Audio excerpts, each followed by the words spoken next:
Ayun, hello guys, again, I'm Ralph. I'm from Baguio and I'm a Fraged. And today po, I'm excited to review ang isang panibagong release sa local niche scene.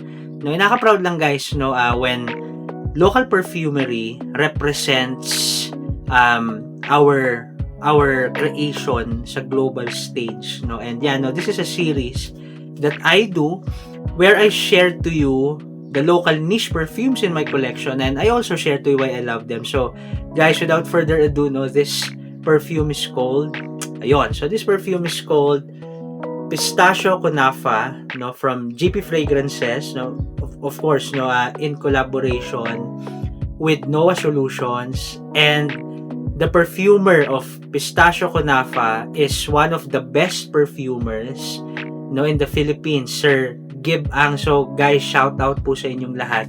No, nakakatuwa lang, no, how passionate you are, no, to represent Filipino perfumery sa mundo, no. So yeah, Pistachio Kunafa, isa sa tanong ko, no, before reviewing this, ano yung relation nito sa Philippines, no, or sa mga Pilipino, no. And turns out, no, sa research ko, yung creator pala nito, no, ay a collaborative effort between Fix Dessert Chocolatier, no, and a Filipino chef, no, Chef Umamalin. So naka-proud lang guys, no, because this has gone viral or na-hype talaga to for a reason, no. Hindi lang siya nagustuhan ng mga Pinoy or ng mga Arabs, pero it has gained a good following sa buong mundo, no. So naka-proud, no, and thinking, no, na galing to sa isang Pinoy, no,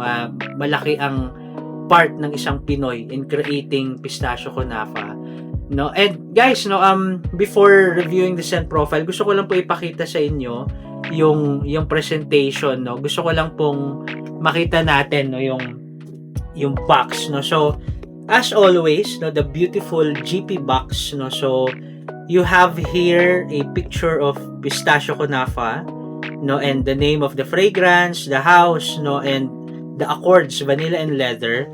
And yeah, no, as you can see here, no, nandito yung notes, no, and nandito yung personal letter ni Greg Parilla. So yeah, no, napaka-elegant na presentation, napaka-simple, and yet you feel na it's a step up, no. It's a great representation of what Filipino perfumery is all about, no. So yeah, no, this is the presentation, and babasahin ko sa inyo guys yung notes, no, pero lalagay din natin somewhere here, no. So ang nakasulat na fragrance notes dito: top notes, dark chocolate and pistachio. Middle notes are leather, pistachio cream, milk froth, ionones, white chocolate. And base notes are ambergris, sandalwood, vanilla, and amaretto light, no. So yan, no, the presentation of Pistachio Kunafa, no. And guys, no, scent profile for me personally, no. So I've received this very recently, no, and I've been trying to observe, no, at tinatanong ko rin yung mga sisters ko, no, about this fragrance. So definitely it starts, no, or it is generally the smell of pistachio, no, and lots of vanilla, no. So it's nutty, it's rich, it's warm, no, and you get here lots of dark chocolate. For me, it's a combination ng dark and ng white chocolate, no. So it's a good combination. Mas prominent lang yung dark chocolate sa una, no, and as the fragrance progresses, no, you will get this leather, no. So leather adds depth, no. Hindi siya parang in your face na leather, like for example, no, what you'll get sa kilala nating leather, no, halimbawa sa mga Tom Ford leathers, no. It's not that, no. It's adding depth, no. Parang try to imagine yung Pistachio Kunafa, no.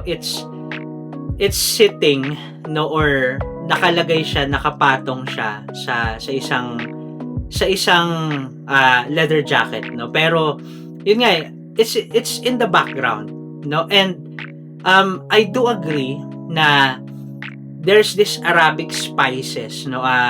Isa din to sa comment nung mga sisters ko, no?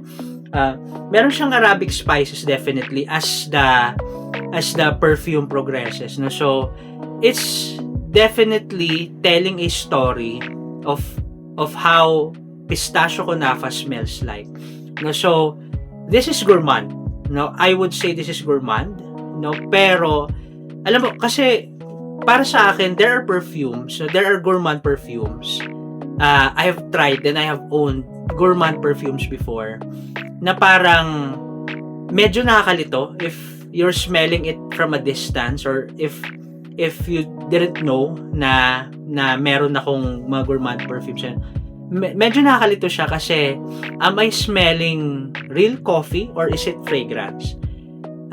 Isa sa comment ko dito, guys, no, ang masterful for me kasi while it is gourmand, no, it is smelling like pistachio kunafa, you could still distinguish it, no? Parang you could still say na this is a perfume, no? So it's a gourmand pero hindi ka malilito, no? So what I'm trying to say is pwede mo siyang suotin, no? Kasi I think that's the fear of many fragheads na baka masyado akong mag-amoy dessert niyan, no? Or masyado akong mag-amoy pistachio kunafa. Guys, yes, this is pistachio kunafa smelling, pero you could still say na it's a perfume. So ang galing lang, no? Napakagaling lang no composition, no? This is masterful, no? And for me personally, no, sa of course lahat ng GP fragrances, no, na try ko na, no, over this past 2 years, I believe, no, and I can confidently say, no, without hype, na nasa top 3 ko to sa ngayon, no, sa GP fragrances. So naka-proud lang, guys, no? Naka-proud how our kababayans, no, fragheads, no, and perfumers, si Greg Parilla, si Sir Gib Ang, Noah Solutions, no, and sa lahat na naka-collaborate nila, no, how they value Filipino perfumery. And yun nga, nakakatuwa lang, no, na we have these perfumes, no, na we can represent sa mundo. So guys, no, again, no, this is beautiful, no, this is a great performer then, no, for those who would be wondering about performance. So again, guys, no, pistachio kunafa, no, definitely a must try, lalo for gourmand lovers, no. And I would say this is more of a cool weather perfume. So yeah, guys, no, again, shout out Sir Greg, Noah Solutions, and Sir Gib Ang, no, your team, no, you guys are awesome. So guys, no, definitely check out Pistachio Kunafa by GP Fragrances. Yun lang, guys, and ingat po.